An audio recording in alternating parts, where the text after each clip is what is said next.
Next lecture है हमारे पास global positioning system, जिसके बारे में हमने लास्ट लेक्चर में बात की थी। ग्लोबल पोजीशनिंग सिस्टम को शॉर्ट में हम इसको जीपीएस भी बोलते हैं।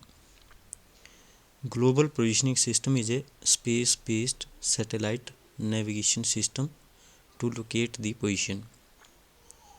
पोजीशंस को लोकेट करने के लिए जो हमारी डिवाइस होती है, जिसमें जीपीएस सिस्टम होता है, उस डिवाइस को लोकेट करने के लिए ये जीपीएस सिस्टम हमारी जो है हेल्प करता है। और ये एक space based satellite navigation system है। स्पेस बेस्ड मतलब कि स्पेस से जो सिस्टम होता है हमारे पास, वो स्पेस में हमारे पास होता है, जो कि नेविगेशन में हमारी हेल्प करता है। स्पेस मतलब अर्थ के अराउंड जो हमारे पास रीजन है।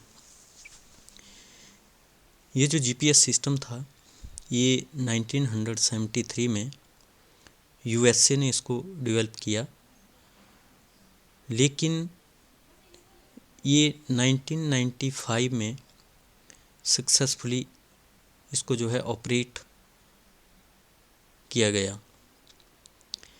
ग्लोबल पोजीशनिंग सिस्टम बेसिकली जो है मिलिट्री एप्लीकेशंस के लिए यूएसए ने बनाया था। इसका जो प्राइमरी पर्पस था वो सोल्जर्स को अपनी पोजीशन को ट्रैक करने के लिए जो है यूज़ किया जाता था। जो जैसे कि पहले इंडिया में जो सोल्जर्स थे, वो कंपास की हेल्प से डायरेक्शंस को फाइंड आउट करते थे, तो थोड़ा बहुत जो है डायरेक्शंस की हेल्प जो है कंपास की हेल्प से ली जाती थी। लेकिन यूएस आर्मी ने जब ये सिस्टम डेवलप किया, तो जीपीएस की सिस्टम से एग्जैक्टली वो पता लगा सकते थे कि वो कौन सी पोजीशन पे हैं। और वेपन्स को गाइड करने के लिए भी इस जीपीएस सिस्टम का जो है हेल्प ली जा सकती थी। जैसे किसी जगह पे वेपन्स हैं, तो उस जगह पे अगर हम जीपीएस डिवाइस अगर सेंड कर सकते हैं, तो उस जगह की लोकेशन को जो है इजीली फाइंड आउट कर सकते हैं। तो ये जो सारा जीपीएस सिस्टम था, ये यूएस गवर्नमेंट ने इसको फंडेड किया। बेसिकली ये यूएस बेस्ड ही ये सिस्टम है जो जीपीएस है। जब 1999 में कारगिल वॉर हुआ, तो उस टाइम जो पाकिस्तानी आर्मी और मिलिटेंट्स थे, उन्होंने अपनी पोजीशंस जहाँ पे बनाई हुई थी, तो वहाँ का अगर जो जीपीएस लोकेशन का डाटा था, अगर वो इंडिया को मिल जाता तो काफ़ी हेल्प होती। लेकिन ये सिस्टम टोटली जो है यूएस गवर्नमेंट ने डेवलप किया था, तो जो इन्फॉर्मेशन थी उस इन्फॉर्मेशन को देने के लिए जो है यूएस ने डिनाई कर दिया। उसके बाद इंडिया ने ये सोचा कि क्यों ना एक अपना ही सैटेलाइट नेविगेशन सिस्टम बना लिया जाए, जैसा कि यूएस ने बनाया हुआ है। तो फ्यूचर में इस तरह का जो जीपीएस सिस्टम था, उसकी जो है इंडिया को एक तरह से ज़रूरत महसूस हुई। तो फिर जो हमारे पास इस तरह का जो सैटेलाइट सिस्टम बनाने का जो अनाउंसमेंट थी, that was done in 2007 and was meant to be fully functional by 2012. And then in 2013, 7 satellites was sent into the orbit.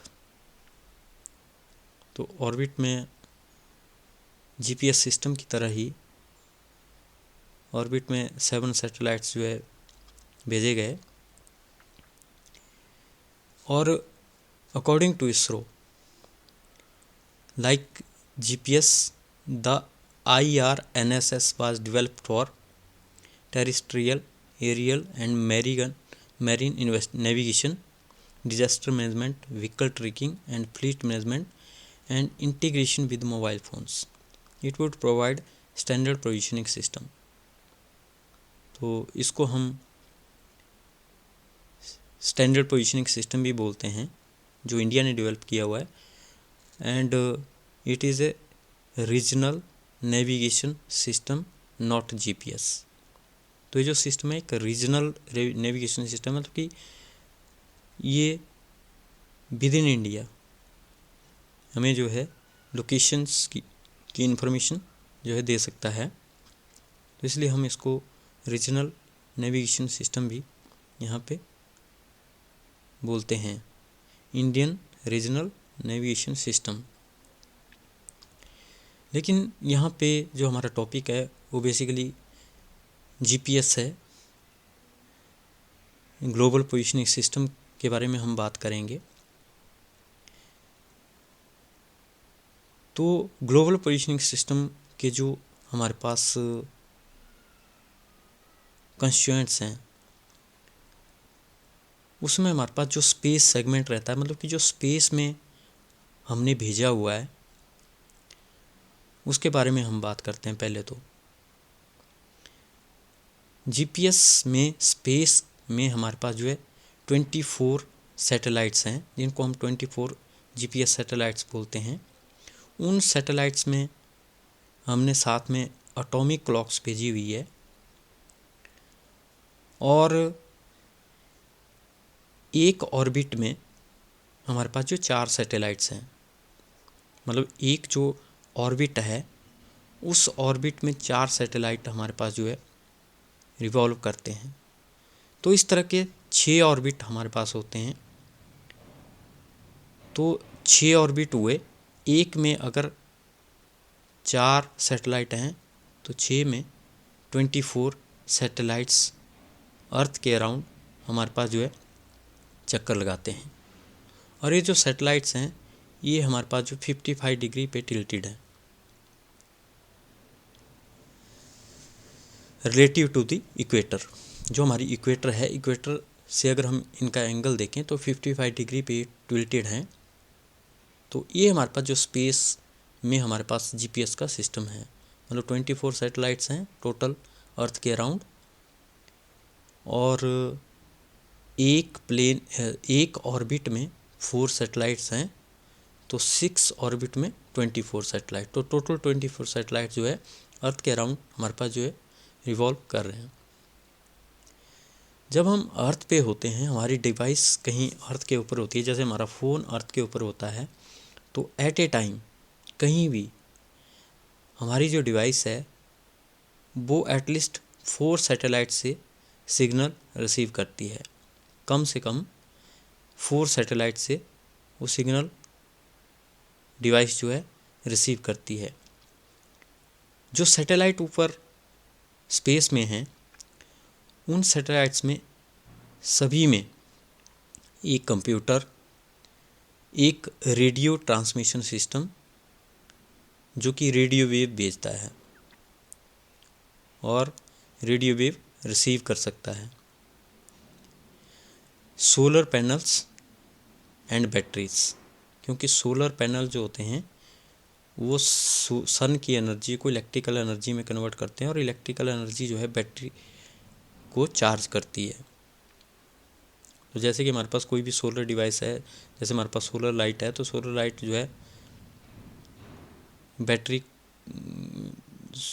Electrical energy को सोलर सन एनर्जी को इलेक्ट्रिकल एनर्जी में convert करती है, light energy को electrical energy में convert करती है, और फर्दर वो बैटरी जो है चार्ज होती है। तो वैसा ही सिस्टम स्पेस में भी है, एक कंप्यूटर है, एक रेडियो ट्रांसमिशन सिस्टम है, और सोलर पैनल्स हैं जो कि बैटरी को चार्ज करते रहते हैं, और बैटरी से कॉन्स्टेंटली जो है पावर सप्लाई कंप्यूटर को और जो रेडियो ट्रांसमिशन सिस्टम होता है उसको मिलती रहती है। The satellite transmit radio signals that provide information about the location and times of the satellite to a person receiver on the earth. जो सैटेलाइट होता है वो रेडियो सिग्नल अर्थ को ऊपर से लोकेशन की बारे में और टाइम के बारे में इंफॉर्मेशन जो है सैटेलाइट अर्थ में जो हमारे पास डिवाइस है या पर्सन है उसको सेंड करता है। These signals are not affected by rain, fog and snow and hence GPS in all weather system। तो जो रेडियो वेव ऊपर से अर्थ की डिवाइस रिसीव करती है तो रेडियो सिग्नल जो है ना तो रेन की वजह से इफेक्ट होते हैं, ना फॉग की वजह से, ना स्नो की वजह से। तो इसलिए इसको हम ऑल वेदर सिस्टम बोलते हैं या हम इसको 24/7 डेज सिस्टम बोल सकते हैं, क्योंकि ना तो दिन रात का इसमें कोई इफ़ेक्ट पड़ता है सिग्नल को रिसीव करने में, ना तो ही वेदर का कोई इफ़ेक्ट पड़ता है। तो in all the time we can receive signals from all the satellites on the earth at any point. तो जो जीपीएस रिसीवर जो हमारी डिवाइस है उसका जो डिस्टेंस है वो सैटेलाइट से हम कैलकुलेट कर सकते हैं कि कोई एक पर्टिकुलर सैटेलाइट स्पेस में है और उस सैटेलाइट से लेकर के हमारे जीपीएस डिवाइस का जो डिस्टेंस है वो कितना है। तो वैसे तो एट ए टाइम जो रिसीवर होता है वो कम से कम 4 सैटेलाइट से सिग्नल रिसीव करता है, लेकिन हर एक सैटेलाइट से आपका जो रिसीवर है या आपका जो जीपीएस डिवाइस है वो कितना दूर है वो सिंपली एक फार्मूला से कैलकुलेट हम कर सकते हैं और वो formula distance equal to velocity into time होता है। तो जो रेडियो सिग्नल होते हैं वो सैटेलाइट से आएंगे और आपके रिसीवर तक पहुंचेंगे, लेकिन रेडियो वेव्स होती हैं वो हमारे पास इलेक्ट्रोमैग्नेटिक वेव्स होती हैं और इलेक्ट्रोमैग्नेटिक वेव्स की जो वेलोसिटी होती है वो वेलोसिटी ऑफ लाइट के बराबर होती है, मतलब c होती है। तो इसलिए distance s will be equal to c velocity of the radio wave multiply by time taken to reach the signal from satellite up to the device, s equal to ct। जो satellite है वो अर्थ के around 20,200 kilometre के distance पे की height पे, मतलब अर्थ से 20,200 किलोमीटर के डिस्टेंस पे ये सैटेलाइट अर्थ के अराउंड 1.9 माइल्स पर सेकंड की स्पीड से 60 डिग्री नॉर्थ और 60 डिग्री साउथ लैटिट्यूड के बीच में ये सैटेलाइट जो है रिवॉल्व करते हैं। और इन सैटेलाइट्स में सोलर पैनल भी फिक्स होते हैं, जैसा कि मैंने बताया कि वो बैटरी को चार्ज करते हैं। और जो एक सैटेलाइट है वो अर्थ के अराउंड 24 आवर में 2 टाइम चक्कर लगाता है, मतलब कि जो टाइम पीरियड हर एक सैटेलाइट का होता है वो 12 आवर्स हमारे पास होता है। तो ये पिक्चर हम यहाँ पे देख सकते हैं, ये हमारे पास जो है जो जीपीएस सिस्टम में हमने सैटेलाइट्स अर्थ के अराउंड ऊपर भेजे हुए हैं, ये पिक्चर उसकी है। यहाँ पे हम देख रहे हैं कि ये जो लाइनें हैं ये जस्ट एक ट्रैक हैं, जिनमें कि ऐसा नहीं कि ये हमारे पास ट्रैक हमने ऊपर बनाए हुए हैं या किसी चीज़ से बनाए हुए हैं, मतलब इस रास्ते पे, इस ट्रैक पे ये सैटेलाइट जो हैं रिवॉल्व करते हैं। तो यहाँ पे हम देख सकते हैं कि जो ऑर्बिट हैं वो हमारे पास टोटल 6 हैं। ये फर्स्ट हो गया, ये सेकंड हो गया, ये थर्ड हो गया, ये फोर्थ हो गया, ये फिफ्थ हो गया, ये सिक्स्थ हो गया। तो हमारे पास जो 6 ट्रैक्स हैं या 6 ऑर्बिट्स हैं और हर एक ऑर्बिट में अगर हम देखें तो 4 सैटेलाइट्स हैं। जैसे इस वाले ऑर्बिट को हम लेते हैं तो इसमें हमारे पास 4 सैटेलाइट हैं, 1 2 3 4। तो हर एक ऑर्बिट में 4 सैटेलाइट्स, तो 6 ऑर्बिट में 24 सैटेलाइट्स हमारे पास होते हैं। तो अर्थ के ऊपर हम किसी भी जगह अगर खड़े हैं तो एटलीस्ट 4 सैटेलाइट का सिग्नल तो हम तक पहुंचता ही है। अगर ज़्यादा ना पहुंचा तो एटलीस्ट, क्योंकि कुछ सैटेलाइट जो हैं अर्थ के दूसरी साइड भी हो सकते हैं, तो उनका सिग्नल हो सकता है कि हमारे तक ना पहुंचे, लेकिन जो सैटेलाइट हमारे पास एट ए टाइम दिखेंगे, एटलीस्ट कम से कम 4 तो हमें जो है विजिबल होते हैं। और सैटेलाइट के साथ में सोलर पैनल लगे होते हैं, जो कि यहाँ पे हम देख सकते हैं, जो कि बैटरी को चार्ज करते हैं। और बैटरी जो है रेडियो वेव सिस्टम और कंप्यूटर को जो है ऑपरेट करती है, मतलब पावर सप्लाई जो है उनको, कंप्यूटर को और रेडियो वेव सिस्टम को इस सोलर सिस्टम से, जो कि बैटरी को चार्ज करता है, बैटरी से उसको कॉन्स्टेंटली जो है मिलती है। तो यहाँ पे हम देख सकते हैं कि हमारा जीपीएस रिसीवर, मतलब जो हमारी मोबाइल डिवाइस है, अगर वो यहाँ पे है तो एट ए टाइम वो 4 डिफरेंट सैटेलाइट से सिग्नल रिसीव करती है। तो वो 4 सैटेलाइट्स का सिग्नल जो है हमारे जीपीएस रिसीवर को मिलता रहता है। ये तो हमने स्पेस सेगमेंट की बात की कि जो स्पेस में हमारे पास 24 सैटेलाइट्स होते हैं, उनमें रेडियो वेव सिस्टम भी हमारे पास होता है, कंप्यूटर भी होता है, सोलर पैनल भी होते हैं और बैटरी भी होती है। लेकिन अब हम स्पेस को छोड़ें तो जो अर्थ के ऊपर हमारे पास जो सिस्टम रहता है, जरूरी नहीं कि हमारे पास अर्थ के ऊपर एक मोबाइल डिवाइस ही रहेगी जो कि सिग्नल रिसीव करती है, तो पूरे सिस्टम को हैंडल करने के लिए भी हमारे पास डिफरेंट जो सिस्टम हमारे पास होता है वो यहाँ पे होता है। तो अगर हम अर्थ के ऊपर बात करें तो अर्थ के ऊपर एक मास्टर स्टेशन होता है। तो उस मास्टर स्टेशन से हम सैटेलाइट्स को सिग्नल भेज भी सकते हैं और सैटेलाइट से सिग्नल ले भी सकते हैं। इसका मतलब है कि ये मास्टर स्टेशन जो है पूरी तरह से इन सैटेलाइट्स को जो है कंट्रोल कर सकता है। लेकिन इसके अलावा हमारे पास कुछ मॉनिटर स्टेशन भी होते हैं। तो जो मॉनिटर स्टेशंस होते हैं वो सिग्नल रिसीव करते हैं और अपना जो सिग्नल है वो मास्टर स्टेशन को सेंड करते हैं। तो मॉनिटर स्टेशन का काम है सैटेलाइट से सिग्नल लेके मास्टर स्टेशन को देना। तो इनको अगर कोई मतलब मिस इन्फॉर्मेशन मिलती है तो वो मास्टर स्टेशन को सेंड करते हैं और मास्टर स्टेशन जो है कंट्रोल करने की या इम्प्रूवमेंट करने की जो है यहाँ से कोशिश करता है। इसके अलावा अर्थ के ऊपर कुछ ग्राउंड एंटीनास भी होते हैं जो कि इन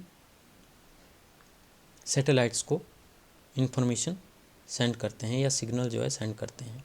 और ये जो सिग्नल सेंड करते हैं, इन्फॉर्मेशन होती है, ये टोटली हमारे पास जो रेडियो वेव्स के थ्रू हमारे पास होती है।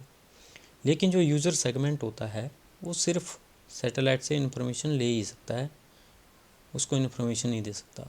तो जिस तरह से हम यूज़ करते हैं मोबाइल डिवाइस का, तो हम जस्ट जो है इन्फॉर्मेशन ले रहे हैं, लेकिन हम ना तो सैटेलाइट्स में इन्फॉर्मेशन में कुछ चेंज कर सकते हैं, ना तो कुछ इम्प्रूवमेंट कर सकते हैं।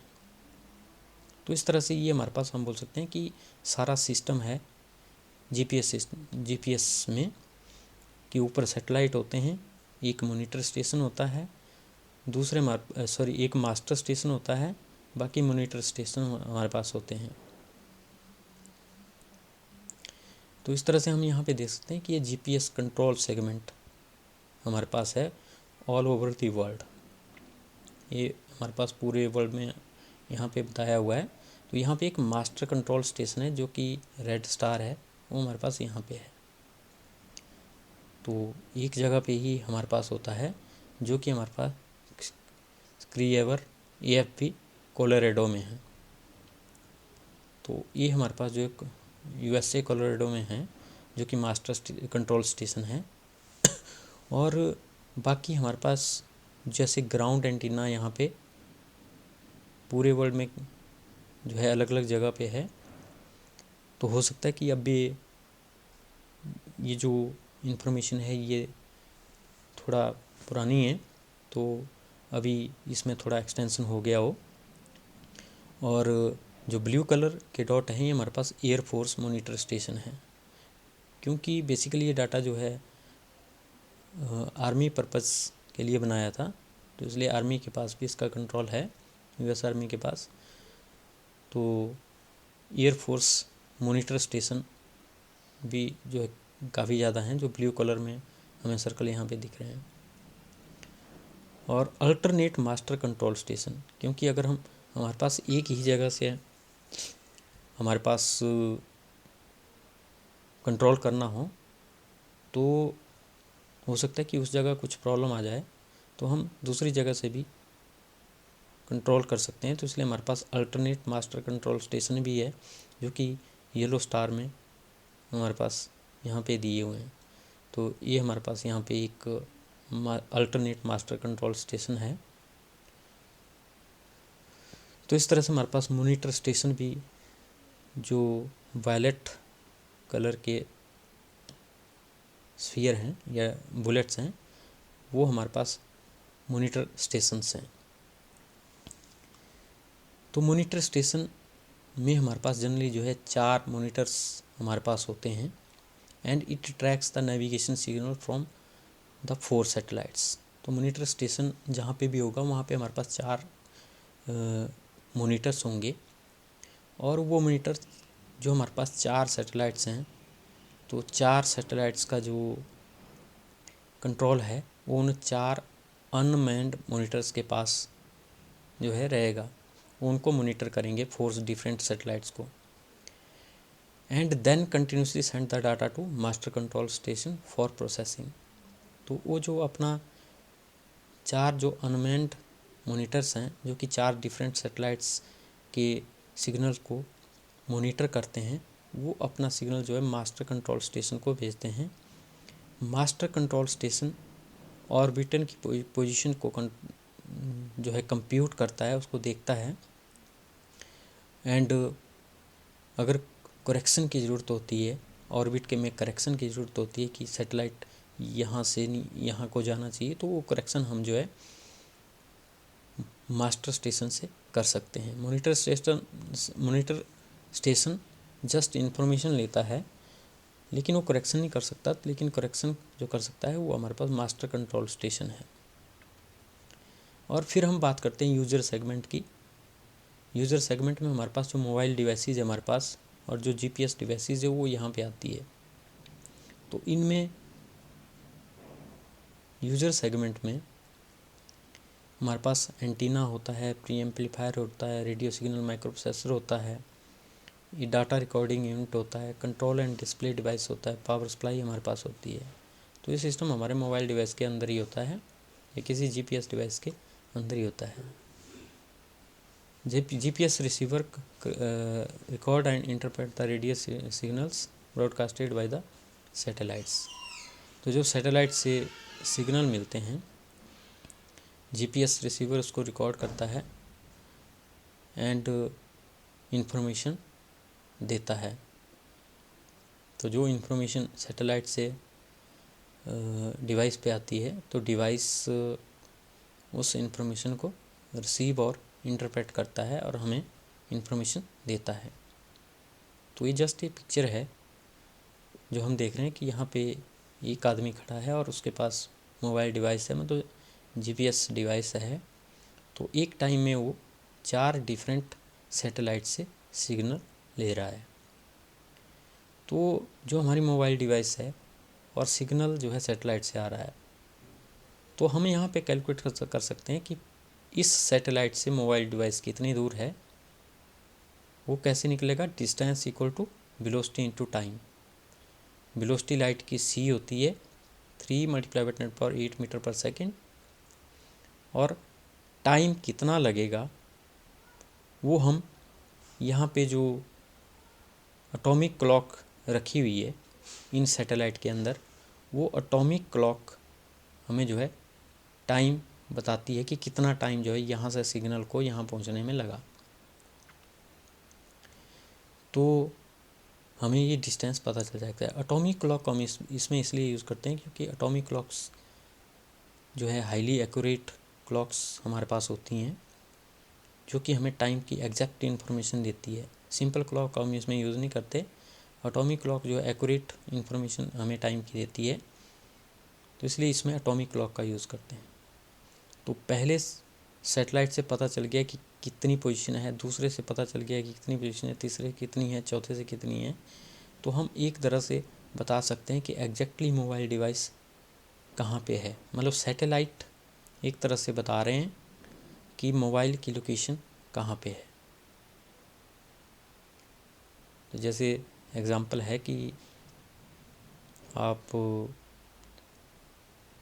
मंडी में हो, लेकिन आप कैसे पता कर सकते हैं कि आप मंडी में हो, कि आप बोलेंगे कि आप मनाली से 100 किलोमीटर के डिस्टेंस पे हैं और आप सुंदरनगर से 24 किलोमीटर के डिस्टेंस पे है और आप जोगिंदरनगर से इतने किलोमीटर के डिस्टेंस पे है।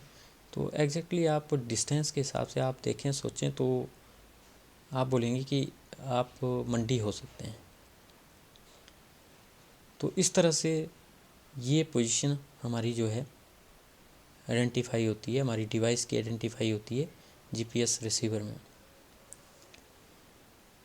तो जैसा मैंने बताया कि whenever we are on the earth at least 4 GPS satellites are visible at any time. Each of the 4 satellites transmit information about its position in terms of distance and the current time regularly. These signals travel with the speed of the light and interpreted by the 4 GPS receivers, intercepted by the 4 GPS receiver, which calculates how far away each satellite, that is based on the how long it took for the message to receive. Distance equal to velocity into time. ये मैंने पहले discuss कर दिया। Once it has the information on how far away at least 3 satellites are, your GPS receiver can pin out your location using a process called trilateration method. तो मैंने बता दिया कि हमारे पास जो जीपीएस रिसीवर की लोकेशन है वो 4 सैटेलाइट्स डिसाइड करते हैं, और वो 4 सैटेलाइट्स कैसे डिसाइड करते हैं उसको हम एक मेथड से समझ सकते हैं, जिसको हम ट्राइलेट्रेशन मेथड यहाँ पे बोलते हैं। तो ये ट्राइलेट्रेशन मेथड हमारे पास क्या होता है, जैसे कि फॉर एग्जांपल हमारी डिवाइस है कहीं पे और ऊपर हमारे पास जो 3 सैटेलाइट्स हैं, सैटेलाइट 1, सैटेलाइट 2, सैटेलाइट 3, इन तीनों सैटेलाइट्स के नीचे हमारी डिवाइस अर्थ के ऊपर कहीं पे है और ये तीनों जो है ऊपर स्पेस में है। और मान लो एक पर्टिकुलर टाइम पे हमारी जो मोबाइल एक पर्टिकुलर लोकेशन पे हमारी जो मोबाइल डिवाइस है उसको सिर्फ सैटेलाइट 1 का ही सिग्नल मिल रहा है, और लेकिन जो सैटेलाइट 1 का सिग्नल है वो अर्थ के ऊपर एक पर्टिकुलर पोर्शन में ही रहेगा। ऐसा नहीं कि पूरी अर्थ के ऊपर रहेगा। सैटेलाइट जिस अर्थ के जिस पोर्शन के सामने है उसका सिग्नल वहाँ पे रहेगा, और वो इस तरह से हमारे पास रहेगा सर्कुलर फॉर्म में, कि ये हमारे पास ऊपर से हम देख रहे हैं और नीचे अर्थ के ऊपर इस पर्टिकुलर लोकेशन पे ही सैटेलाइट 1 का सिग्नल है। लेकिन मान लो सैटेलाइट 2 और सैटेलाइट 3 का सिग्नल यहाँ नहीं पहुँच रहा है, और हम अगर इस सर्कुलर पोजीशन में कहीं हैं तो हम क्या बोलेंगे कि हमें सिर्फ सैटेलाइट 1 का सिग्नल ही यहाँ पे मिल रहा है। तो हमारी पोजीशन क्या हुई, हमारी पोजीशन हुई कि हम इस एरिया में कहीं पे हैं जहाँ पे सैटेलाइट 1 का सिग्नल है। लेकिन मान लो हम एक ऐसी पोजीशन पे हैं अर्थ के ऊपर कि हमें सैटेलाइट 1 का सिग्नल भी और सैटेलाइट 2 का सिग्नल भी यहाँ पे मिल रहा है।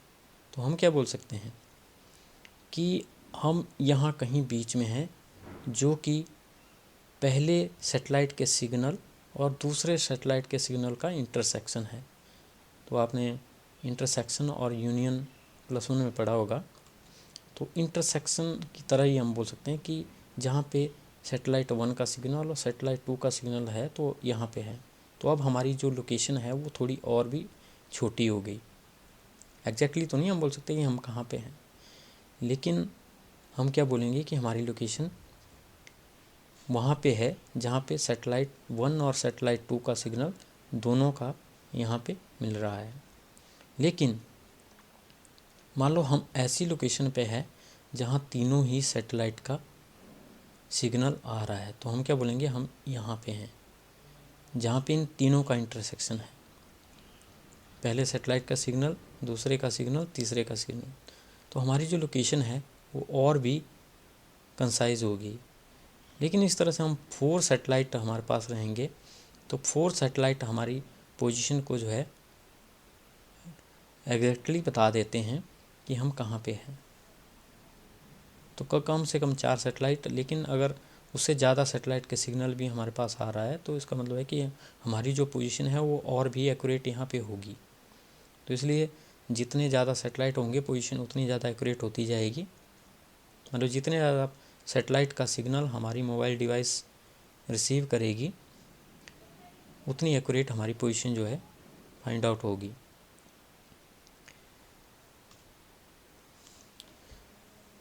तो अब हमारे पास आता है sources of errors in the measurement of the position using GPS, कि क्या क्या एरर जो पोजीशन को देखने में हमारे पास आती है वो क्या क्या एरर हमारे पास होती है। तो पहली एरर तो यूज़र की मिस्टेक होती है। हम गलत तरीके से जो है यूज़र जो होता है उसकी अपनी गलती होती है जिसके कारण पोजीशन एग्जैक्टली नहीं पता बोलता है कि कई बार हम अपनी मोबाइल डिवाइस है या जो जीपीएस डिवाइस है उसको इस तरह से रखते हैं कि जो हमारे पास हमारी बॉडी है वो बीच में वहाँ पे आ जाती है और प्रॉपर सिग्नल जो है सैटेलाइट का नहीं मिल पाता। या कई बार हम क्या करते हैं कि ऐसी जगह पे होते हैं, किसी टनल में या किसी ऐसी जगह होती है जहाँ पे हमें सैटेलाइट का सिग्नल नहीं मिलता और एग्जैक्ट लोकेशन हम जो है फाइंड आउट नहीं कर सकते क्योंकि सिग्नल जो है ब्लॉक हो जाता है जो सैटेलाइट से हमारे पास आता है। और जो दूसरी एरर है वो सैटेलाइट ऑर्बिट एरर। तो बोलता है कई बार जो मून की ग्रेविटेशनल फील्ड है और जो सन की ग्रेविटेशनल फील्ड है वो जो सैटेलाइट का ऑर्बिट है उस ऑर्बिट में थोड़ा सा चेंज ग्रेविटेशनल फील्ड की वजह से सैटेलाइट में हो जाता है। मतलब उस ट्रैक पे नहीं रहता वो सैटेलाइट जिस पे उस पे जाना चाहिए। तो इस तरह से जो पोजीशन है उसमें चेंज होती है क्योंकि सैटेलाइट अपनी जगह से जाएगा, जो उसका फिक्स्ड ऑर्बिट है उस ऑर्बिट से वो डिस्प्लेस करेगा तो नेचुरली जो पोजीशन कैलकुलेशन में है उसमें भी थोड़ी सी प्रॉब्लम आएगी। लेकिन बोलता है कि इस तरह की प्रॉब्लम को जो है हम मास्टर कंट्रोल स्टेशन से जो है इसमें करेक्शन करते रहते हैं। तो जो ग्रेविटेशन फील्ड का इफ़ेक्ट है वो भी हम एक तरह से वहाँ से करेक्ट करते हैं मास्टर कंट्रोल स्टेशन से। और जो आइनोस्फीयर होता है वो जैसा कि हमें पता है कि 50 किलोमीटर से लेकर के 500 किलोमीटर की हाइट पे एटमॉस्फेयर जो हमारे पास होता है उसको हम आइनोस्फीयर बोलते हैं। तो आइनोस्फीयर में हमारे पास चार्ज पार्टिकल होते हैं। तो रेडियो वेव जब भी उस आइनोस्फीयर से पास करती है तो ये जो इन चार्ज पार्टिकल की वजह से ये हमारे पास थोड़ी सी सिग्नल जो है ट्रांसमिट हो जाता है या डिफ्लेक्ट हो जाता है, रिफ्रैक्ट हो जाता है। तो उस सिग्नल में रिफ्रैक्शन की वजह से जो स्पीड ऑफ सिग्नल है वो हमारी डिक्रीज़ करती है और उस वजह से भी हमारे पास पोजीशन मेजरमेंट में 10 मीटर तक की एरर हमारे पास यहाँ पे आती है। लेकिन 10 मीटर तक हमारे पास जो एक्यूरेट रहता है तो हम ये बोलते हैं कि जो जीपीएस सिस्टम की एक्यूरेसी है वो 10 मीटर तक है। 10 मीटर तक की एक्यूरेसी हमें बताता है। और हमारे पास जो ट्रोपोस्फियर में वाटर वेपर्स होते हैं, जैसे ही ये जो रेडियो सिग्नल है अर्थ में एंटर करते हैं तो वाटर वेपर्स की वजह से भी थोड़ा बहुत इन सिग्नल में जो है रिफ्रैक्शन हमारे पास होती है। तो ये भी हमारे पास एक पोजीशन की एक्यूरेसी में एक तरह से थोड़ी सी प्रॉब्लम हम इसको बोल सकते हैं। फिर हम बात करते हैं जो हमने इंडिया ने अपना Indian regional navigation satellite system जो फाइंड आउट किया हुआ है, जिसको हम नेविक भी बोलते हैं, नेविगेशन विद इंडियन कॉन्स्टेलेशन। ये सिस्टम रीजनल जियो पोजिशनिंग सिस्टम इंडिया ने, इसरो ने इसको डिवाइस किया हुआ है। और जो हमारे पास इंडियन लैंड है उसके बारे में हमें ये इंफॉर्मेशन जो है बताता है। It is more accurate then GPS but it is regional system. ये सिर्फ इंडिया के बारे में ही हमें जो इंफॉर्मेशन देता है। और जो हमारे पास ये जो IRNSS जीपीएस की तरह है, जिसको हम नेविगेशन विद इंडियन कॉन्स्टेलेशन भी बोलते हैं, ये कई तरह के स्मार्टफोन में भी इसका यूज़ किया जा रहा है। जैसे कि हमारे पास 5G smartphone Realme X15 Pro है, तो मे बी अभी और भी कई फ़ोन्स होंगे जिनमें कि इसका जो है यूज़ किया होगा। तो जो हमारे पास जीपीएस सिस्टम है फ़ोन में, जो जीपीएस सिस्टम है वो डिपेंड करता है कि उसमें जो चिप हमारे पास जीपीएस सिस्टम की लगी है वो कौन सी कंपनी की हमारे पास लगी है। और कंपनी डिसाइड करती है कि हमने जो उसमें जीपीएस सिस्टम रखना है या उसमें हमने जो इंडियन नेविगेशन सैटेलाइट सिस्टम रखना है। तो क्वालकॉम कंपनी ने कई जो फ़ोन्स में ऐसी चिप प्रोवाइड करवाई है जो कि उस फ़ोन में इंडियन नेविगेशन सिस्टम की जो फैसिलिटी है वो प्रोवाइड करवाती है। तो इसमें भी जो हमारे पास इंडियन नेविगेशन सिस्टम है, इसमें भी कुछ तो सबके लिए ही ओपन है, लेकिन कुछ रिस्ट्रिक्ट भी इसमें किया गया है, जो कि जो रिस्ट्रिक्शंस जो है सभी मोबाइल डिवाइसेस के ऊपर हैं, लेकिन उसका जो यूज़ है वो इंडियन गवर्नमेंट जो है कर सकती है। तो इस तरह से इसमें जो है टोटल 7 सैटेलाइट्स हैं। तो जो 1 है वो दैट इज़ एडिशनल सैटेलाइट है। तो इन फ्यूचर और सैटेलाइट्स भी भेजने की अभी प्रिपरेशन है कि जीपीएस की तरह इसको डेवलप करने के लिए इन फ्यूचर मोर सैटेलाइट्स भी जो है भेजें। लेकिन जो सिलेबस में है वो हमारे पास जीपीएस सिस्टम है, जिसके बारे में हमने डिटेल में बात की।